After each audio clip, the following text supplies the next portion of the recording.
don't forget to hit record.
Hello and welcome to the Complaint Desk. Drop your complaints in the bin on your way out.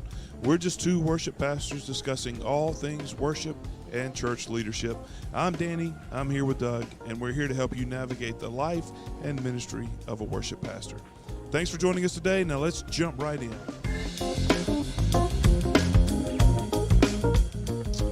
Good morning, sir. How are you today? Morning. Great. How about you? Man, I'm doing all right, except all this pollen out here. You can hear it in my voice. Yeah. It's either pollen or Easter Sunday. I don't know which. It sounds like I'm talking to a different person. You sound all gruff in your voice there. Sorry about that. I tell you, man, North Carolina, I know you don't miss this. North Carolina has been absolutely yellow. No, I don't miss it at all. They say they have allergies down here in Florida, South Florida. People, I guess, native to the area. But as soon as I moved here, voice cleared up. Allergies were gone. I was like, yes, this is fantastic. Well, this pine pollen, not allergic to it, but if you walk outside in it, it'll about choke you to death. Mm. But, man, it's been crazy around here for sure. But anyway, thanks for joining me today, brother. I appreciate it. It's good to see you. Go ahead and jump right in today. Just talk a little bit about what you've been reading this week in God's Word. You want to go for it, man? Yeah. So Proverbs 3 talks about trusting the Lord and placing your trust in Him and how you do that. And just that first initial outset, there's of the chapter, Proverbs 3 says, "My son, don't forget my teaching, but let your heart keep my commands, and they will bring you many days of full life and well-being. Never let loyalty and faithfulness leave you. Tie them around your neck. Write them on a tablet of your heart. Then you will find favor and high regard with God and people. You and I, on a personal note, have talked about, and so has a lot of other people, by the way, talked about cancel culture recently, and not just recently, anything we're offended with, we just cancel and exit, and how this has tied into, a lot of people, evangelicals, say, well, cancel culture is bad, but yet they're quickly upset with something and cancel their membership or cancel their service in the church or cancel certain things in their life because they disagree with leadership on something. And this is a good reminder from Proverbs 3 of just what it means to be faithful and what it means to be loyal. And I think God is someone who is, by evidence of his own word, who commends loyalty, who commends stick-to-itiveness, fervency. The King James uses all these different words, that we know, but it's just vitally important that once and we teach our kids that, right? So once they start something, son, I know you see it through. Yeah, see it through, son. I know you've been playing the saxophone for 2 months now, and you hate practicing. You're a pro. Yeah, you're a pro. You've been doing this a long life, but stick to it. And, there is, by evidence of this verse, God says you'll find favor and high regard, meaning God's going to look at you and see the dedication of your heart. But it's also teaching you a lesson for later in life, So I think that's encouraged here. I love it. I was reminded of it this week. So yeah, that's a good word. And I tell you, my boys crack me up, man, because they'll start something and they'll think, well, I practiced all afternoon. I should be able to do this. Yeah. Yeah. Go ahead. All afternoon. Yeah. Yeah. So Douglas looks at me the other day and says, Dad, I want to play football. and you just got to know Douglas. I can just see the first time he gets to practice. I played football. And first time he gets to practice and the coach says, all right, 25 laps. Douglas is like, I'm out.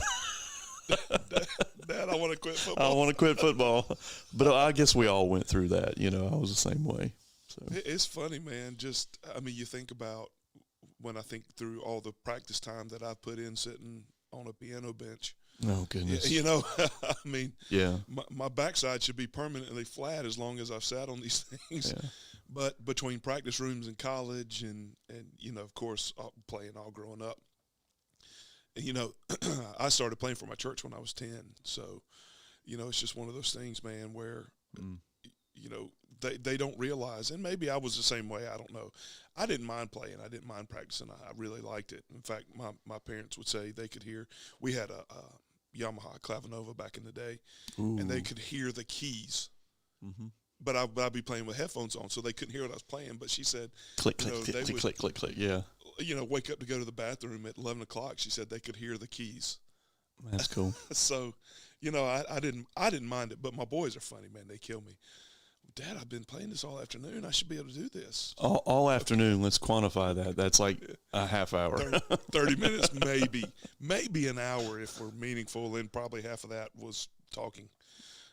But that's why music degrees are one of the harder degrees to get, because when you look at when you go to college and you look at the thing, well, I've got 140 credit hours to get, which is a lot, but they don't tell you all the practice time and all the other stuff that way more than that, So well, not only that, but you get a whole bunch of 1 credit hour classes. Oh gosh, yes, Lord have mercy. Your choir, you put in 4 or 5 hours a week, and you get 1 credit hour. Yeah, at UNCG they had what was the concert attendance, and you had to go to these. Oh yes. And orchestral concerts, vocal concerts, whatever it is, you have to go to like 50 of these, and get that 1 credit for that one class. No, granted, that is just kind of showing up to do that. There's no work other than checking in to say you did it right, but still, you do all of those hours worth of whatever for so little credit. You know, my wife, I did not, you know this, but the folks listening might not. I actually didn't graduate with a music degree. Yeah. My degree is in mass comm. I really just wanted to push buttons, so that's what I got a degree in, is pushing buttons. So you became a pastor. Yeah, well, it's funny how that all worked out, right? Yeah. But I was in the music school for a while. In fact, I was in the choir and jazz band all through college up until my very last semester because of an internship. But my wife, she did graduate with a Bachelor of Arts in music ed. Music ed, yeah. Yeah, but I think she said there were over 30 students that started her program with her. And she was one of 3 that graduated. And one of those 3 transferred in halfway through. So yeah, it's a hard degree, and I know people listening are like, no, it's not that hard. You just get to do music. Take your first ear training class, and then come out of that. Tell me that you think it's easy. I don't know that I've ever told you this, but when I went to Campbell, and Campbell would allow you to substitute ear training and sight singing for science. Okay, I don't know why they did it that way, but they did. Interesting. They would allow you to substitute a science out, but it turned out I was missing an ear training. Next last semester, I was missing an ear training, and thank goodness for that professor, that chair of the department, that let me basically do a self-study on that, and, dude, it kicked my tail. Yeah. Because I had to get it in 6 weeks. It kicked my tail for 6. I was so sick of that program that you sang into. Yeah. Did you have to do that? Yeah. Well, that little microphone, and you're sitting in the lab, and oh my God. Funny story, not to belabor this, but I took an ear training this was my first semester at Piedmont. Now, UNCG, University of North Carolina, Greensboro, had all the high-tech equipment and all these different things to the programs that you use. So when I transferred and went to Piedmont Baptist College, one of those teachers, she was old school. So my first semester, and I remember Dr. Winter, she used 8mm reel-to-reel audio clips. Mm-hmm. And I would argue with her that the pitch changed. No, the pitch is not changing. Well, it did change because of the 8mm reel. If the speed's not steady, yeah. Oh, we used to go back, but it was so difficult picking pitches and tones and changes. And when you start analyzing music, it's insane. It gets insane. We're in the weeds. When it comes to that kind of stuff, I still lean pretty heavily on my wife, because she can look at it and be like, oh yeah, that's this, and I'm like, what? Yeah. Yeah. But you know what? I'll have to admit, and I'll admit this on here publicly, it was one of the most beneficial things that I went through in music, because I use it every practice, every Sunday morning, just kind of innately. I don't think about it. But when you're listening to a piece of music and you start saying, okay, this is section A, okay, this is section B, what that does helps you memorize the song quickly. Oh, yeah. So we do section A twice, we do section B twice, and then what translates is we do a chorus and a bridge and verses and tags and all that stuff. But you get the structure in your head because you've listened to it in an analytical way. So in my world, that translates to basically Nashville numbers, right? Yeah, Nashville number system. Chord numbering. Yeah. Chord numbering. That's how a lot of times in worship, if I'm playing piano, that's what I do. I'm looking at numbers. Mm-hmm. And that's the way I translate to my band. I'll look to my guitarist or anybody, and I'll say, maybe 5-4-1. We talked about this yesterday. 5-4-1. Make sure you end up, and I'll tell my band, make sure you end up back at the 1. And what you're saying is end up back in the root chord or whatever that is. But they immediately know, they can ad-lib a little bit. It makes everything comfortable. Actually, it's really funny because one of my this is storytelling. I know we were on the Bible. Now we're off on storytelling. Yeah, I'm going to get back to that. I got it right here. Okay. But one of my juries, and if you're not familiar with a music degree, a jury is where you perform in front of the music faculty. Literally people sitting at a table looking down at a piece of paper, judging you. Analyzing everything that you do, right? Was your expression right? Did you miss too many notes? So I remember my very first one. I sit down in front of this panel for piano. I played my piece, fine, all good. But part of a piano jury is they make you sight read. Mm-hmm. they don't make you sight read a hymn. They put down a Mendelssohn piece in front of me. Time changes and all these different things. I made up every bit of that thing, man, because as I play, it's funny how this happens, but as I play, I don't notice notes. I don't see notes. Mm-hmm. Right? It just automatically happens in my mind. That's a 1 chord. Mm-hmm. That's a 4 chord. It's weird. People don't believe me when I say that, but it's just how it happens. I don't get it. It just does. I don't do it intentionally. It just happens. But So I sat down. I made up that entire classical piece based on chord numbers. yeah. Where that come to play for a vocalist was Fool the Conductor Night. I call it Fool the Conductor Night. So your church calls, they want to do Yeah. all their favorite hymns or all their favorite songs, and they want to do it on the fly. So you have this service where you get up and you call out a number. Okay, somebody calls out a number.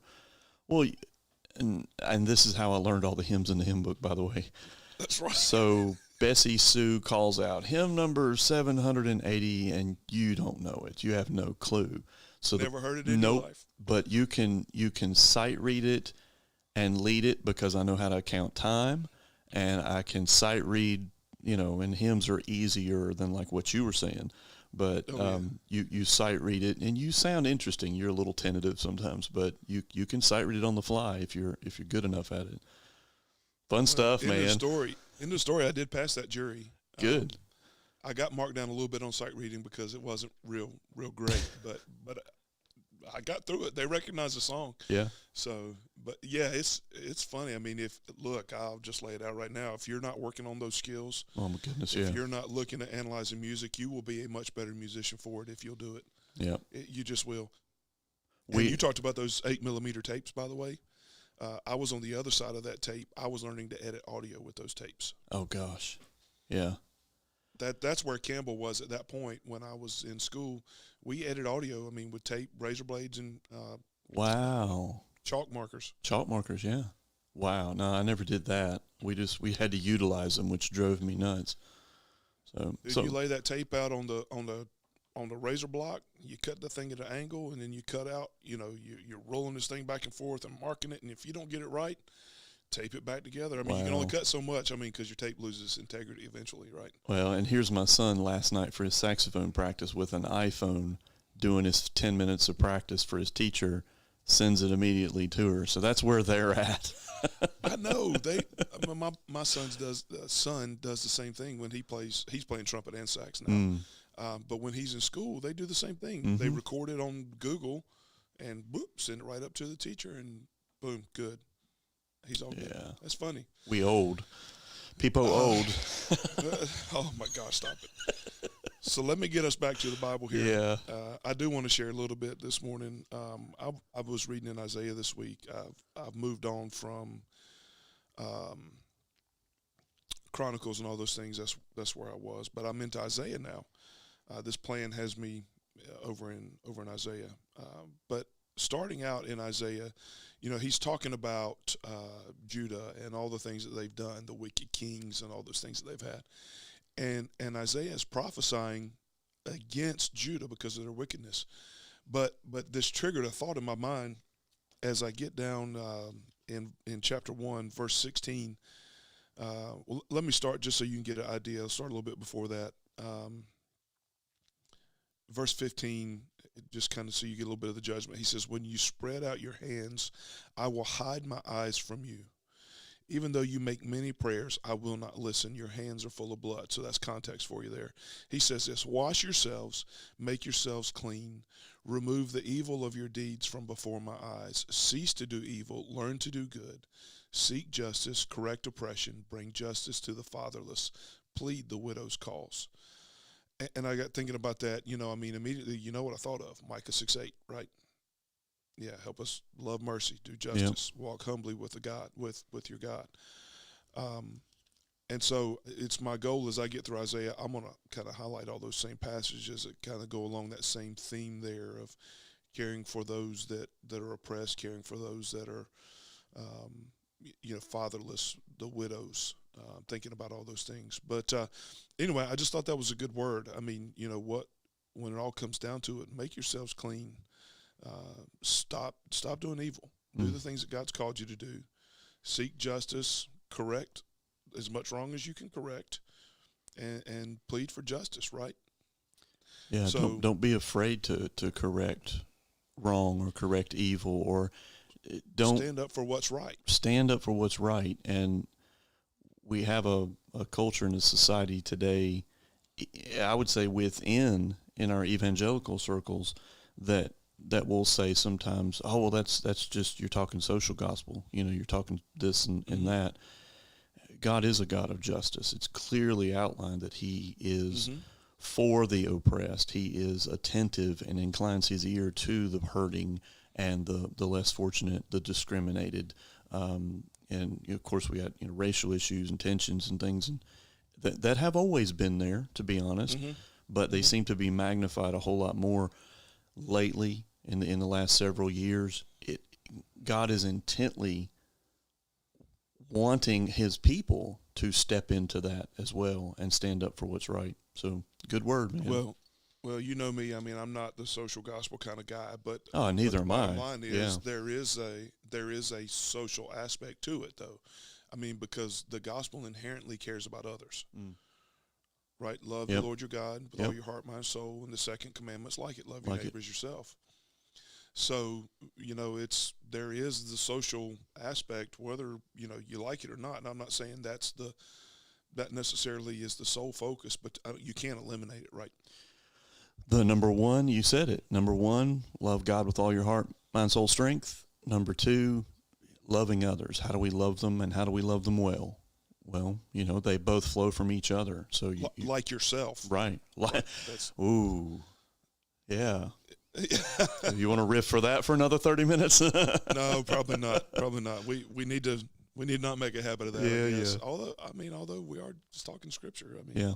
But anyway, no, that's a good word out of Proverbs this morning, man. I appreciate you sharing that. Amen. But let's jump in today. We're going to talk. We've actually kind of been a little technical already this morning, but today what we want to discuss is really a kind of a process. What does your process look like for adding songs? And I don't mean planning. We have talked about planning some, but as we were talking this week, I realized, you and I do things a little bit differently. I have some considerations you don't with a traditional service. I have, I'm looking at adding an orchestra, so that adds a whole nother dimension to what I'm doing that you don't have to be concerned with. And you have concerns that I don't. So, as we thought about that, as we were talking about that this week, what does that look like? So what we want to do today is just walk through, let's say, I've got Apple Music on shuffle and a song comes up that I've not heard before and I like, and I'm like, you know what? That will be a great song to do in worship. Then what? Yeah. And so that's kind of you what just we get up on approach. Sunday, pull your chord sheet off CCLI, and just do it. Yep, that's it. That's what I do. No. All right, brother. Thanks for joining me. No, I'm just kidding. We're done. Yep. No, and CCLI is a valuable resource, but that's not going to get you very far unless it's just you. Yeah. If it's just you singing a song, you're fine with that. Go with that approach. But if you have anybody else playing with you, you're going to find pretty quickly that will fail you. Mm-hmm. Quickly. Because, here's the other thing, because a lot of times you'll like one version of the song, I'll like another version of the song. Yeah. And so the one that you listen to may not be the one that I'm listening to. So, that's the thing is we've got to get everybody on the same page. We got to keep them there. How do we make that happen? That's funny. That's funny because that's what my drummer asks all the time. Which version of the song are we doing this? Is it the Hillsong Live version, or is it the Hillsong radio cut, or is it the the album version? Yeah, most of the time I'm like, here's the list. We're doing the Doug version, whatever Doug has put together. So that's funny. Yeah, we do that some. Generally, I will say I tend to not deviate a lot from the chord chart, so I find the version that I like. And I stick with that because I find that helps my musicians, and it helps the congregation. Well, let's start from where you were talking about. You get a song, you hear it on the radio, or you hear it somewhere. Yep. Somebody gives it to you. What do you do then? First thing I do, and I don't know if you're like me or not, but I I'm always in this mode of thinking, number one, can my band play that? Can they play it well? Can they play it with excellence? Can I sing that and lead that, or can our praise team lead that effectively? Tie into some of the things that we've talked about before about, is the text Evaluate biblical? the song. Right, evaluate the song. There's been, a song or two that I've really, really, really wanted to do and just couldn't justify the message is maybe kind of weak. In this particular instance, I really couldn't use that there. So all those things come into play. Those are going through your head. So let's say you've decided to go on with that. It's a good song, good text, good music. Everybody can play it, sing it, do it, whatever. So you get to the point to where, all right, you have to strategically start planning it. So for me, I'm looking for what kind of Ableton track am I going to put together for it? What am I going to add into it? What am I not going to add into it? Depends on my musicians and what when we haven't talked about Ableton much, like multi-tracks. You may be in a position where you're not really using multi-tracks or anything like that. Most of the time, what we use multi-tracks for is pad or some under deal. All right, so you have a complex look on your face. well, I'm as I'm thinking through all this, let's dial down. Let's get real specific here. So one of the songs that you've just done and that I've got in the hopper to do, let's just lean on this song for a minute. All Evidence. Right. Yay, we're doing it again Sunday. Are you? Yeah. Okay. We'll talk about that in a little bit too. Yeah. And I was going to say the reason why is because when we put a new song in to learn, I wait a week and then put it back in to refresh, to kind of establish it a bit. So we're doing it again. Have a little different. Yeah. Player. Everybody Okay. does. We can talk about that later. So evidence. You've done it. You've taught it. I'm getting ready to jump into that. I've got it coming up in a couple of weeks. So you say, I like this song. You hear it. I like this song. What do you do? So you've decided, you've evaluated your song. You've decided, okay, I like this. It's good. Lyrics good. Singable. Band can do it.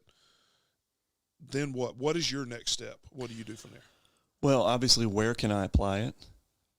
That comes with help of your lead pastor, senior pastor. With a song like Evidence, it pretty much can be used in any kind of setting, any kind of thing. But I'm talking from a very technical, a very practical standpoint. What is your next step? I mean, you've decided you're going to do this song. I start compiling the sheet music for each individual person that I have or person that I need music for. So that means lead sheets, chord sheets. Okay, so lead sheets and chord charts, where do you get those from? Where do you generally get your charts from? Praise charts, usually, for me. Okay. I have some Lifeway Access as well, and I tend to analyze the arrangement and the chord structure a lot just to see, I don't really like the way Lifeway writes this or their arrangers do this. So I'll lean on praise charts. And if it's not good there, it may be Lifeway.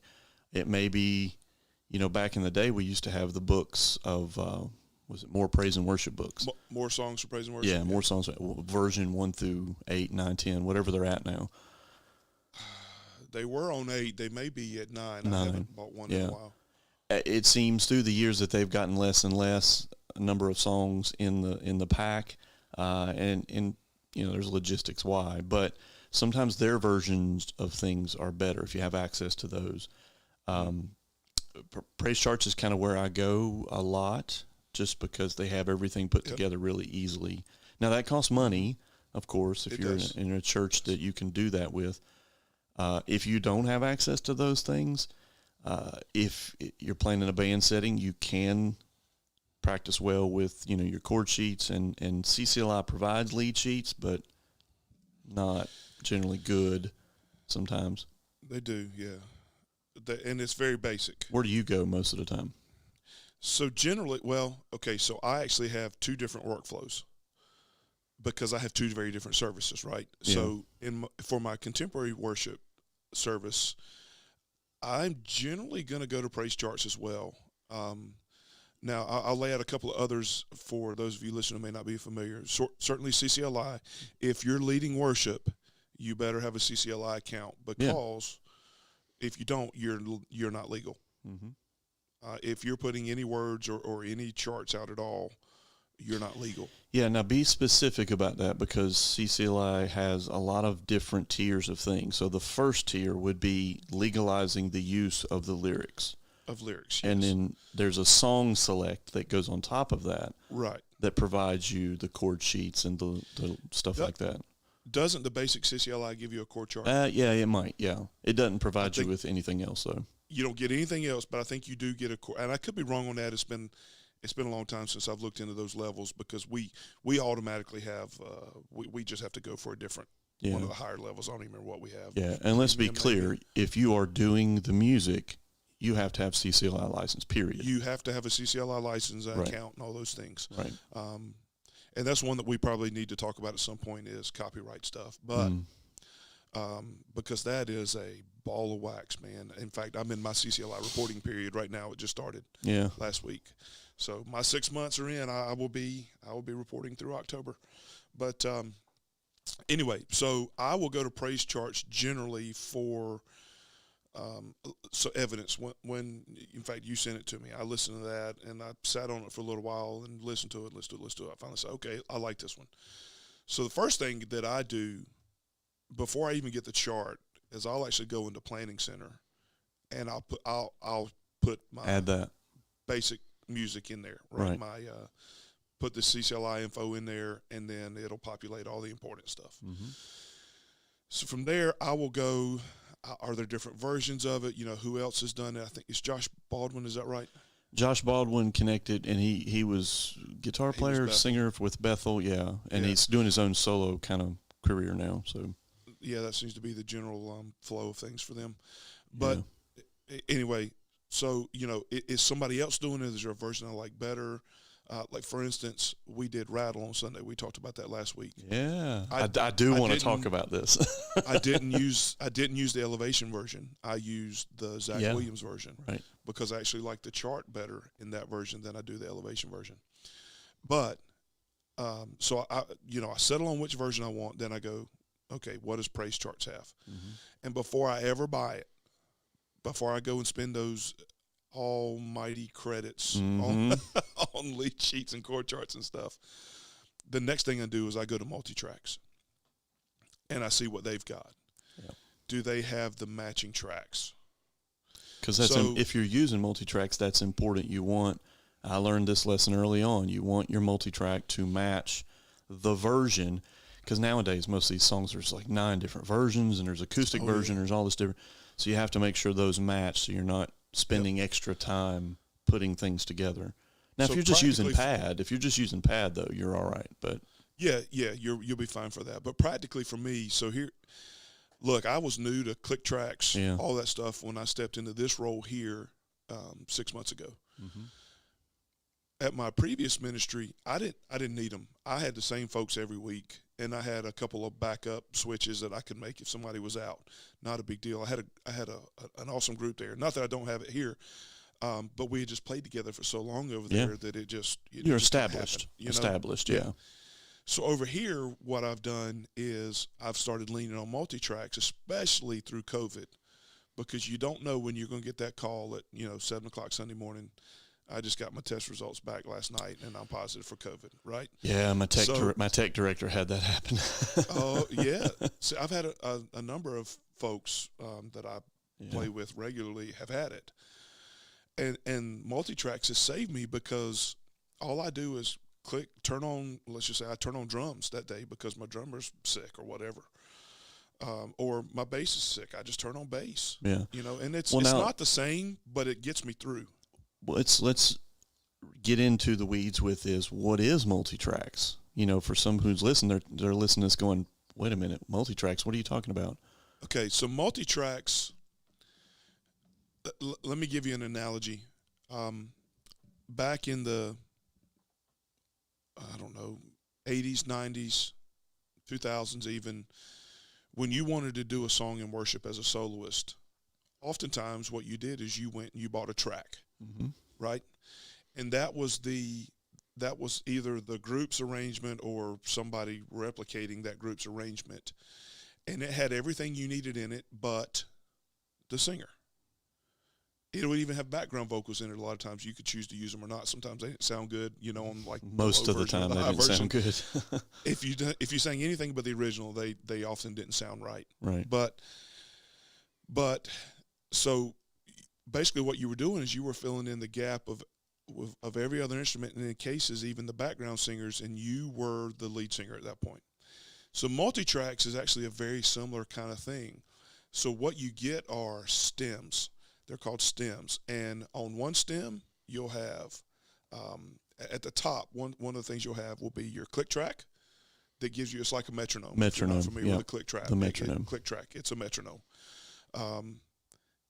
In fact, I drive my ministry assistants crazy because I've got a click track going forever in here, and they're like, "What are you doing over there? You're killing us." I'm like, "Sorry, I'll close the door."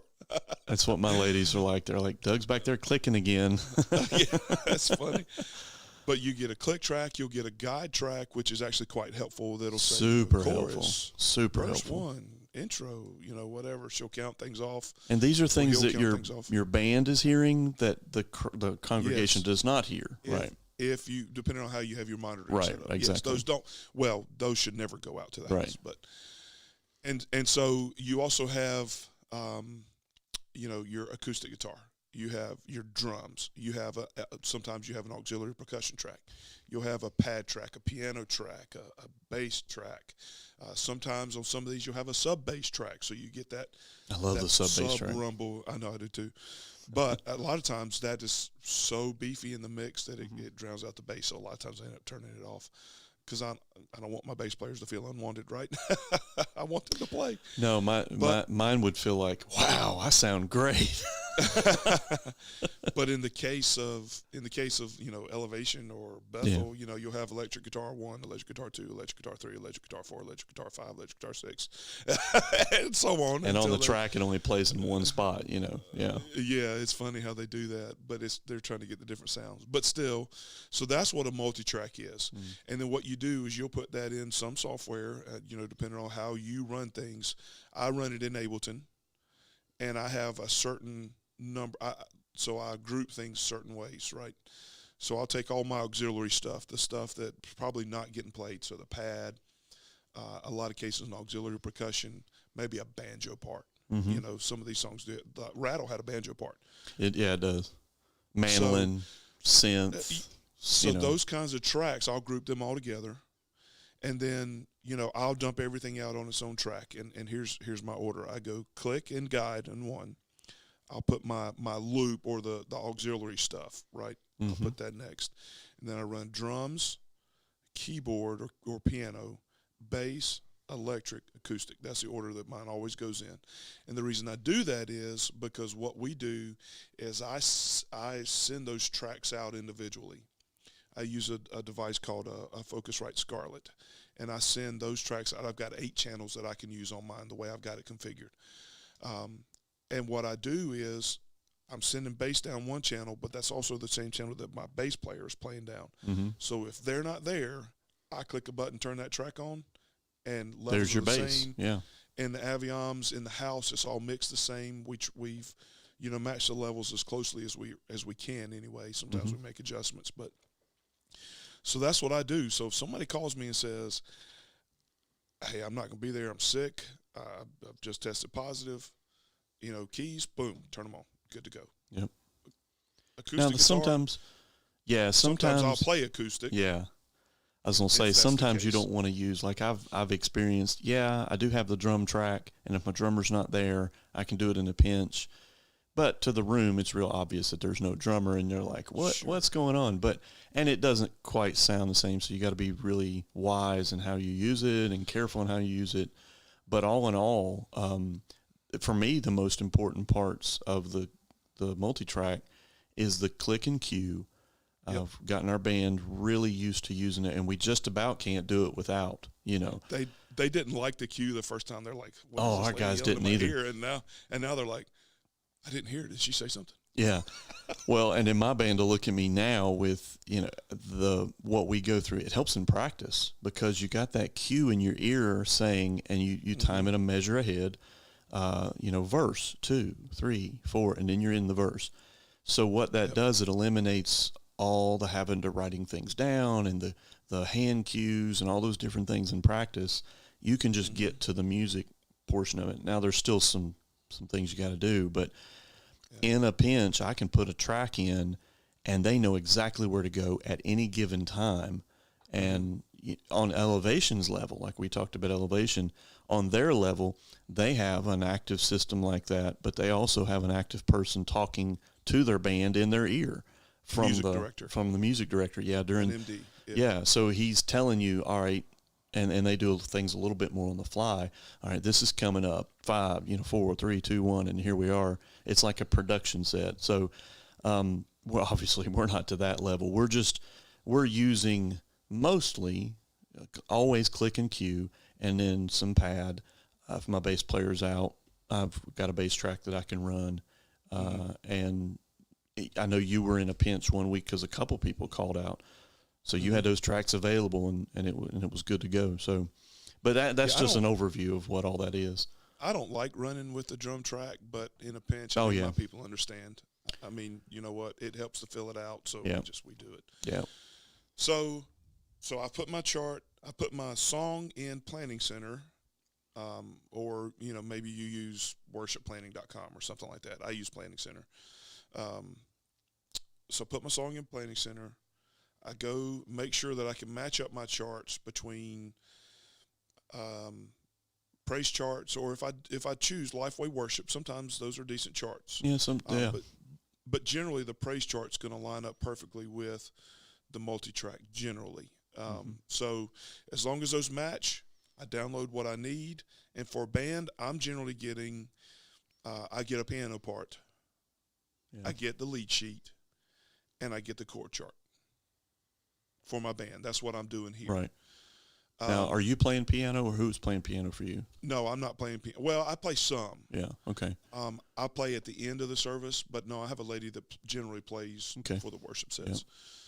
Because my wife plays keys.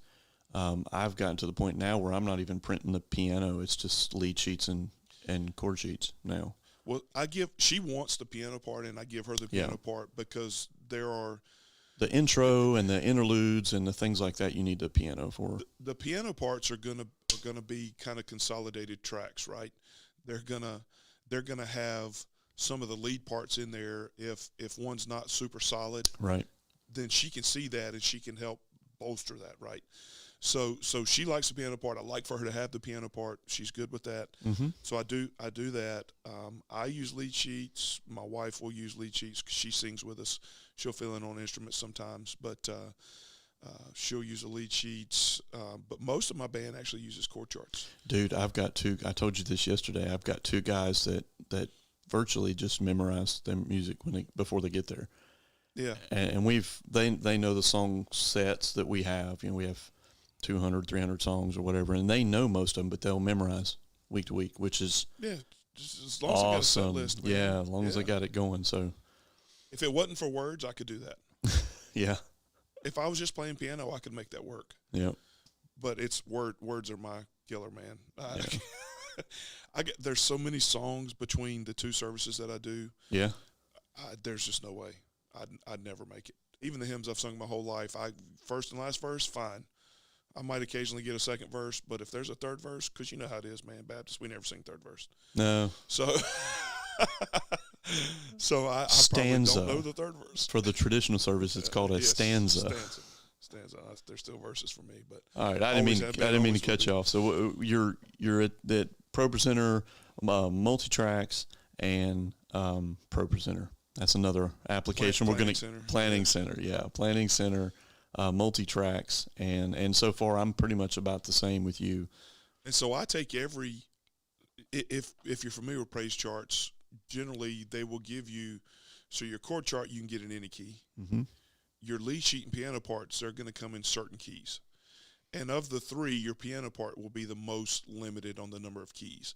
Like sometimes you'll find them, they might run G through D. Yeah. You might have all those keys on a chord, on a lead sheet even, but your piano part might really just be A and B or A and B flat, for instance, just because there's certain things they're just not going to sound good anymore, right? Right. So, so I actually create every key in Planning Center, and I upload every bit of it. Do you? You do all of them? Okay. I do. I put it up there, and that way, if we find that we're in a situation where a key doesn't work or something, I don't have to go hunting. I don't have to go downloading everything. Yeah. I just I do a and couple keys that I know I'll we're get going to into use. this. Yeah. I'll get into this a little bit, but I can just go in and change the key. They refresh music stand, and boom, there it is. Yeah, it's good.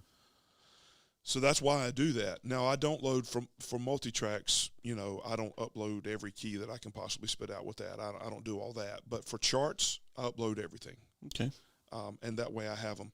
And here's another thing. And if you're not doing this, it would be smart. Not you. Well, also you if you don't do this. When I do my chord charts, I don't upload the PDF chord chart. I use the lyrics section with a Chord Pro chart. Yeah. If you're not familiar with Chord Pro, it's almost like HTML. If you were writing computer code, it's very similar. It's called Pro Chord. Chord Pro. Chord Pro. Yeah. And what that does is it makes sure that when you change the key of that song, that your chord is always in the same spot. Right. So, and where that matters is if you're going from, let's just say you've got a song that's got a couple chord changes back to back pretty quickly, and one chord is, let's say it's a C over G kind of chord. Mm-hmm. So if you change that, if you bump that up a half step, that becomes a D flat over A flat chord. So suddenly you've gone from a space that takes 3 characters to a space that takes 5 characters, and it will bump your chords off. Mm-hmm. So that's why I use the Chord Pro, because that way I literally can spit out any key at any time with Music Stand and go. I tried through that Chord Pro. What I ended up doing was just, because I don't upload like everything, like you were saying. If it's a song that's generally done in G, I'll give us a space of A, and maybe one other one, because I know we're pretty much not going to go outside of that, and I'll just upload those chord charts and tag them as the right key, because you get different arrangements in there. But yeah. No, I like that though. So how do you, let's talk about this real quickly. How do you manage arrangements in Planning Center? So like mine, I'll go in Planning Center and I'll create an arrangement based on where I downloaded it from. So Praise charts, right. For instance, before I got here, they were using a lot of Lifeway charts. Mm-hmm. And so, of course, they didn't do a lot of this before I got here. It was just labeled default arrangement, right? And that's how it goes in when you create it. It just calls it default arrangement. But they would use a Lifeway chart. So what I've done is in some cases I've gone in, I've relabeled that default to Lifeway Worship, and then I've gone in and created a new one, and I just call it Praise Charts. Now, do you do it by where you get it from, or do you do it by, do you use Evidence Radio Cut? Do you use? Oh gosh, no. What I usually, I've got 3 categories I think I use. So Lifeway Worship, Praise Charts, and then BH08, which is Baptist Hymnal 08. And if I pull the music from the Baptist hymnal, and we're using something like that. Yep. So under the song, Evidence, which is not in the BH08, so that kind of takes that out. But under Evidence, I'll have an arrangement of praise charts, and let's say I found another acoustic cut that's on Lifeway. I'll put that into that as well and just label that as another arrangement. Now, within that, you can bring all your keys into play, right. If it's G and A and whatever. So what if you have a song, I'm just interested to hear how you do this. You have a song that's labeled praise charts. Let's just say then somebody turns around and spits out an acoustic version of Evidence, and then but you also get it from praise charts. How do you label that? What do you do with that? Probably just in the instance that would happen, I would probably just arrange it, have it as another arrangement, maybe PC acoustic or praise charts acoustic, and just have that. Okay. Typically with our band, I have such skilled musicians that if we're doing something acoustic, we can kind of do that on the fly from the original sheets. Because they're just going to pull the chord sheets, and then I'll do that on the stage, and I'll have, all right, we're doing this part acoustic for here, and we just kind of go to it. That's pretty similar to what I would do too. But let me tell you where I ran into an issue with that is, the Elevation song "Will Come to the Altar." Yes. Several thousand versions of that. Okay, so their original version, right, that was what was it, on the Blue album? I don't remember which one it was. I can't remember the name of the albums. I just remember covers. Yeah. So, but anyway, so you've got that, and then they turned around not too long later and released the collective version, right? The one with Israel singing it. Yeah, Israel. Yeah, Howington. I love that arrangement. Those chords in there are awesome. It was a struggle because it still goes under the same CCLI number, so it starts to screw with Planning Center a little bit, right? I was going to say, does it go under the same CCLI number? Because if it does, you're going to have to put another arrangement in. It does. So you can't just add another song. Right. You have to add it as an arrangement. Maybe a weakness of Planning Center. Maybe it's a good check from Planning Center. I don't know. I've learned to work with it. Right. Yeah. So anyway, what I ended up doing, I think, was just creating. In fact, what I may have done is just deleted the original one because I think every time we did the collective version, because it was so good. Yeah. You know what? I try to think of it this way, and when I'm building this, because I inherited a database from Planning Center that was very general and no music attached to it, like no sheet music attached. And I don't know if the people who used it before even knew that you could do that. I think they used it as their scheduler, which the pastor and I will do that at times because he can link to it and, type in the order of service and do it as he wants. The biggest help for Planning Center for me is being able to consistently pull the sheet music and me not have to prepare all that stuff every single week. So with that song, the sheet music's attached to evidence. So when I do that song in a servants, I put evidence in, boom, my sheet music is all there for everybody that needs it. I also attach audio versions, band click. So I'll make from Ableton, I'll make a band click where it takes out all the singing, their instruments or whatever that's needed to be minused, and just has the click and cue, and they can sit at home and play and have the click, and it'd be just like a normal service for them. And you have a rehearsal license to cover sending that track out, right? Absolutely. Yeah. Absolutely. Just paid it yesterday because I got a notice a month ahead saying you need to pay this, Yeah. So, and all those things cost money, but it's an effective, I can justify that because it helps my guys be able to practice when they're not here, So when you get all that together and you're starting to get your music prep for rehearsal, what do you print stuff out? What does that look like? Yes, I still do print stuff out, even though I've got guys that memorize, and my wife will use. She's kind of gotten away from the piano sheets as much, or we'll write some things in or add, and pre-prepare those sheets. Yeah. Just because she doesn't want, because of piano sheets, you might have 12 sheets of paper.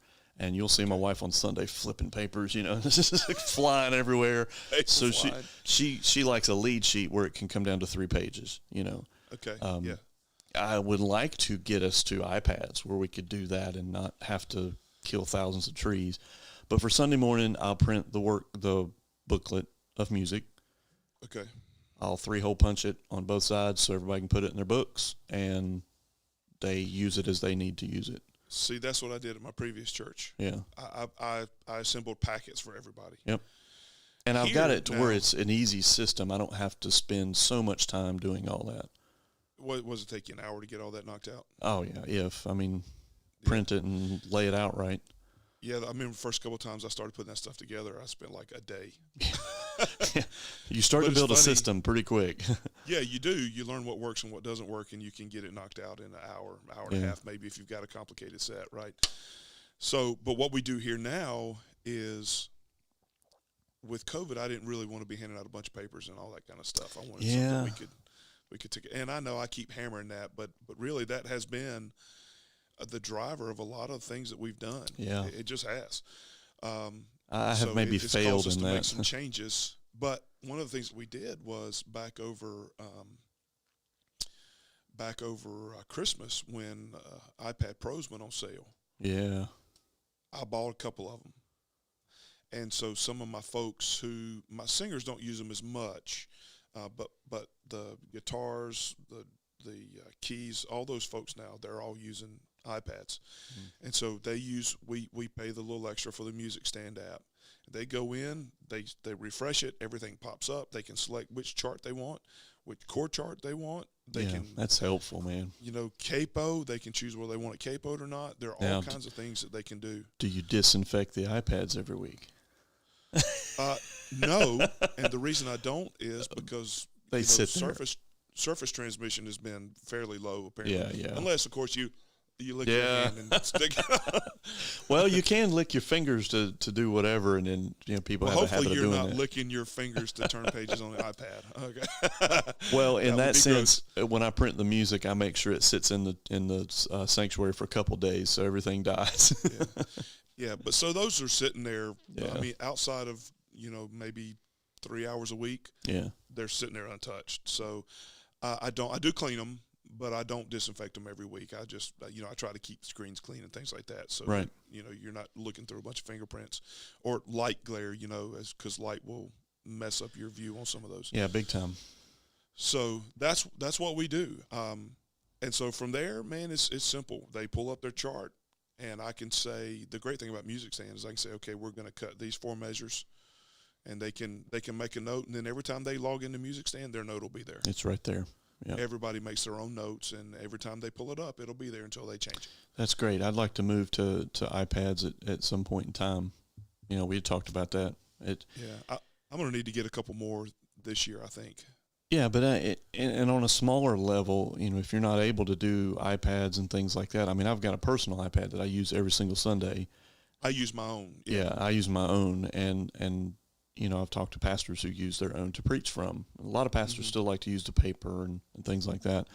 Either way, my pastor does. There's big levels that you can do it, and you can get all the tech, or just having a simple chord sheet in front of you, is still always an acceptable thing, Yeah. So a couple of resources I want to throw out for you today, and we'll wrap this up.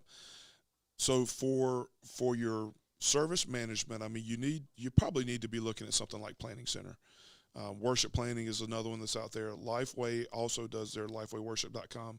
They have one. I've not used that one. I tinkered with it a bit. I still think Planning Center is the standard. Much like some other applications we're talking about. I agree. Yeah, Planning Center is the standard. Go ahead. So you've got your service managers out there that you need. They'll help you manage your files. They'll help you schedule your people, all those things. So be looking into those. Other things that you can be looking for, your chord chart sources, yeah. Praise chart, or your chart sources. Not Guitar Hero or Guitar. Yeah, please. Yeah. Praise Charts is the one that I primarily use. I will occasionally jump over to Lifeway, and I don't. Please hear me. I'm not belittling Lifeway at all. I just prefer Praise Charts. Yeah. Lifeway, I mean, I'll throw it in there. Yeah, I'll throw it in sometimes they there. make different arrangements, and I just don't like them. Yeah. Because they change a few things. Generally, it seems like they always change something that I just can't get past. Yeah. But they're worth looking at because sometimes they are better. Sometimes they'll give you a version that you'll like a little bit better. Multitracks, by the way, they also have their chart builder thing. You know what? They have a phenomenal chart builder. I don't want to pay the extra money to get the charts from theirs a lot of times, but they have such a good visual experience on the chord chart itself and how it flows. And I guess selfishly, I would like to have all my chord charts there, but CCLI helps in that. I'm not gonna lie, man. Whoever can put all this together in one package, and make it so where you can select. And I will say, Multitracks, I think, is getting really close to this. I don't know how much you've looked at their Playback app. Yep, they're getting close to it now. Playback, with some of the features that they've just released, Playback and Chart Builder are playing pretty well together. So if they get to that point where you can set your arrangement, verse 1 chorus, verse 2 chorus, bridge, verse 3 chorus, or whatever, you know what I mean? That was this past Sunday when we did Resurrecting. Bridge. All the bridges. But if somebody can really get to the point where you can say, I want this lineup, and it spits out a chart and it spits out a track, they've got my money. Yep. I'm not gonna lie, they got my money. But I would switch over. So, yeah, but so those are your main chart sources. CCLI will have some depending on which level you pay for. On the other side, the track source, if you're using tracks, multi-tracks obviously is a good one. The thing I like about multi-tracks is they go straight to the source. So their tracks come from the artist. Well, let me mention another one. Throw Loop Community in there. Loop Community. Loop Community has done a really good job of putting things together. I tend to go multi-tracks because they give you an Ableton file, and that's one extra step that I don't have to create an Ableton file. So, but Loop Community is tremendous. Their service is tremendous. They've got they have a lot of not only original music when they get it, but they have a lot of crowdsource. So people that will make pads and tracks for specific songs and sell them on Loop Community. So there's that option as well. Yeah, Loop Community is good. Lifeway does also have tracks. Shoot me. Shoot me. I think everything is synthesized on those. I think they could do a better job with their tracks. But look, bottom line is, they may have a song that you're not going to find anywhere else. Right, if you need it in a pinch. So what I have learned with Lifeway tracks, if you're using Lifeway tracks, don't try to make your own click and metronome or anything like that. Just use what they got and go with that. Because it's not exact measured, because they're doing like a band in a room with a recorder and kind of doing it that way. Yeah. Yeah, it depends on really ultimately what you want to do with it. I use Ableton to run tracks. Right. You can use their apps like Band in Hand, Music Stage, or what is it? Music Stage, Soundstage. I have no idea, man. I'm not up on all the apps. But, you could even run them in something like Logic or, gosh, man. Of course, Multitracks now has playback. Yeah. You can rent tracks from them. It's which is if you're looking to go a little bit cheaper, you can do it that way. Because let's be real, a multi-track's going to cost you, what, $30, $40? $34 each song, yeah. Yep. Be selective and be careful what you're doing, Yeah, you're not going to buy a whole bunch of extra. You want to make sure that you're going to use it. And it's going to be, if it's some of these fringe songs that tend to not hang on, you need to get better at evaluating those things because you don't want to be dropping that money on something that you're not going to use. It's a cool song. If you use it, I don't have a problem, but just you got to be smart with the church's money, right? Yep. Be good stewards of the money that's entrusted. So I will lay one other quick thing out for you that I do a little bit differently maybe than you do is in my one of the things that I'm going to be doing, and I do some of that now. Anytime I put a hymn in for my contemporary service, I have the full orchestration. I put the full orchestration up there because my hope is in doing this orchestra, hopefully here before too long, that those folks will have iPads. A lot of your people do have iPads. So if they do, they can just log in, pull up the music stand stuff, select their chart, and go. Yeah. And so I'm putting all of my orchestration up there. Anytime I do a hymn, when I add it into my set list, whether I've added the song or somebody else added it before me, I'm going and I'm uploading everything. Because I want it to be there. It's good practice, for when we get rolling with this. Yeah, if I had that aspect of service where we had an orchestra or I was trying to build an orchestra, I would do the same. I would get ahead of that, try to put all that stuff in there in place where I could use it, And can I tell you, too, here's kind of the kicker with Lifeway. If you're doing a traditional service, Lifeway's going to be your friend. Yeah, that'll be your best friend, yeah. Because, one, they have the publishing rights to the Baptist Sentinel. So all of those things, they all come straight from Lifeway. And they're going to have some arrangements, some different arrangements, too, that are going to go along with those. So that's where Lifeway Worship really comes in helpful for me. Mm-hmm. I use it every week. I don't want to give the impression I don't like it. There are just certain things that I dislike that I prefer other services on, but Lifeway is valuable. They have certain things that I do find very valuable for what I'm doing. Well, and that's why we're talking about this, just the number of options out there. If you're just a one-source person, let's say you're a worship leader, worship pastor, and you're just getting your stuff from CCLI, and you start using Ableton tracks on those things, you're going to run into a problem because CCLI is not matched with the Praise Charts arrangement or the It's very Ableton. basic. It's not matched with the multi-tracks arrangement, and you're going to have issues and constant. Well, why is this chord here when it's not on this?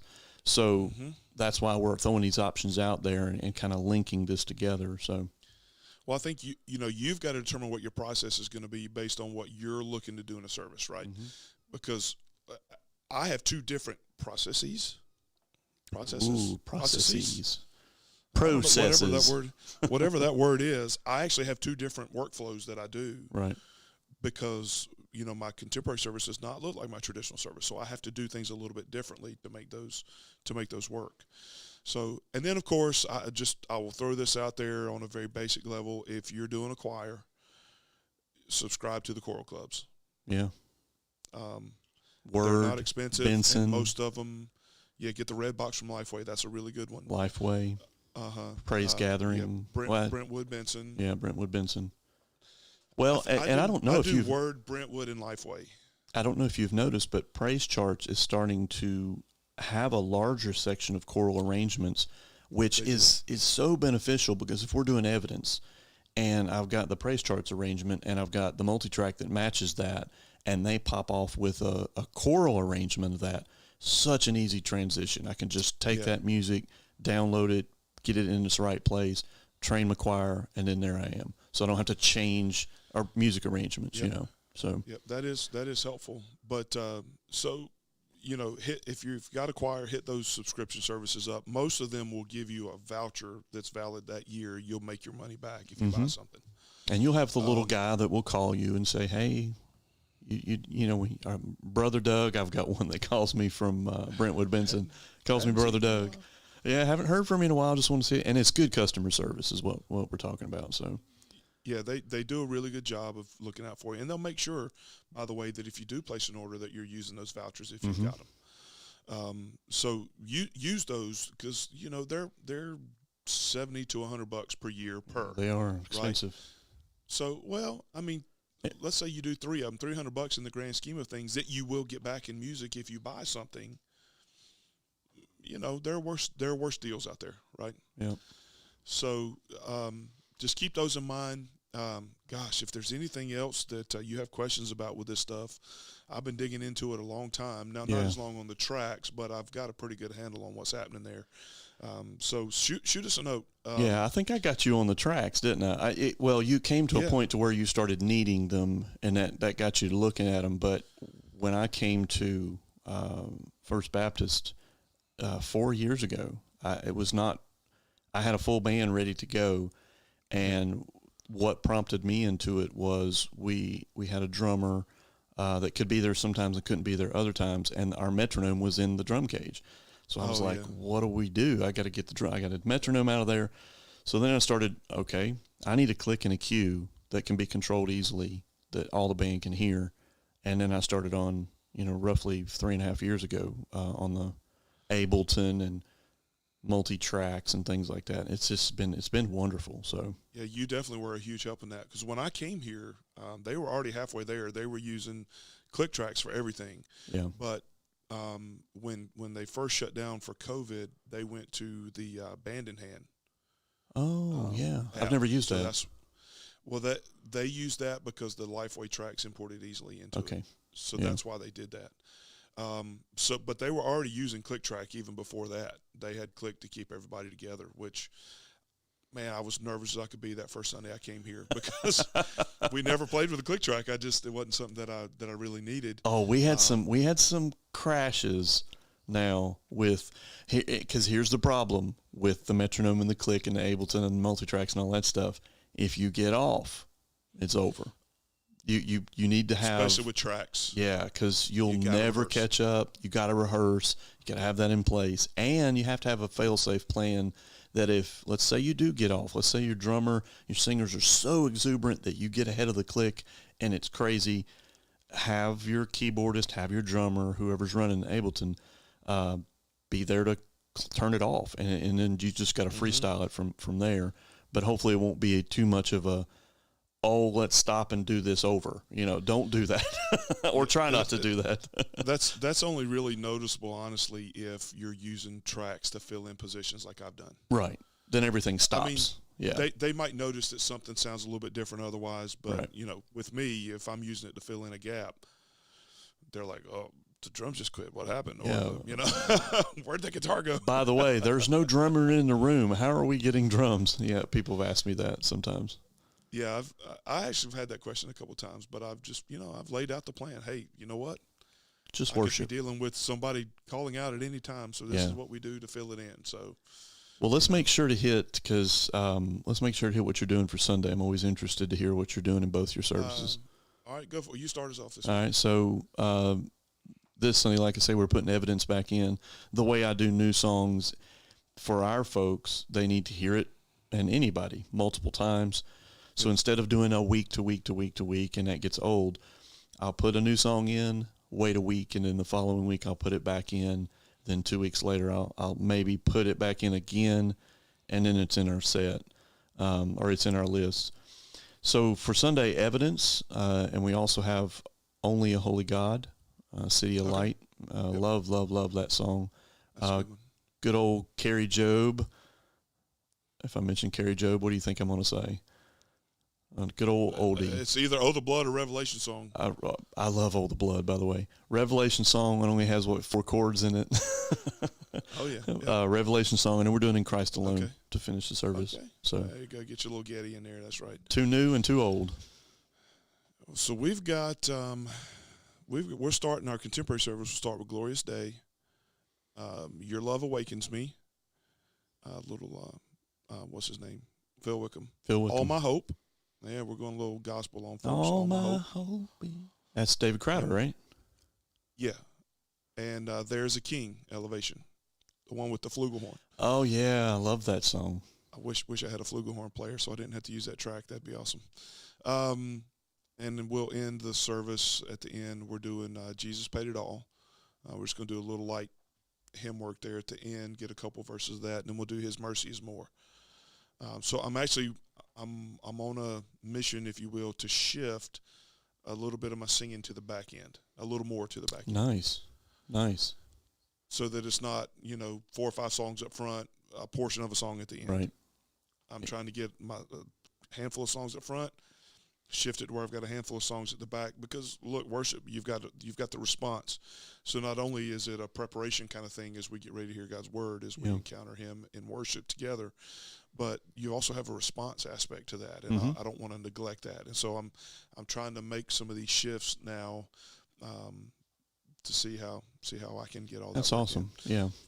in. Traditional, I Sing the Mighty Power of God, and we're actually doing both versions of that. We'll do the Ellicombe and the Forest Green.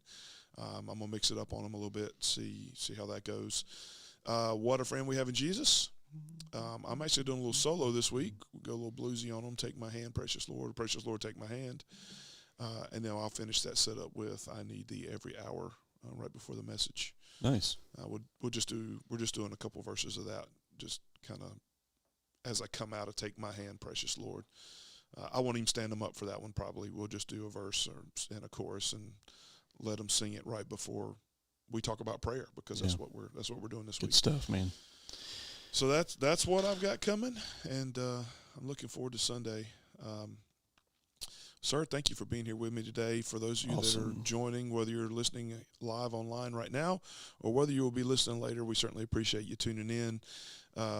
As always, thecomplaintdesk.com, or you can email us info@thecomplaintdesk.com. We also have some social. Complaint Desk. I don't remember what they all are. Twitter, Facebook. We have some social. You'll find us. We have some social complaints. We don't do anything. That's probably the biggest complaint with those. But yeah, hit us up if you've got questions. If there are questions that we can answer on this, particularly workflow, resources, things like that. If there's any way we can help you, those let us know. Brother, praying for you this weekend. Hope thank all you. goes Praying well. for you too. Thank you, brother, and all those that are listening. Likewise.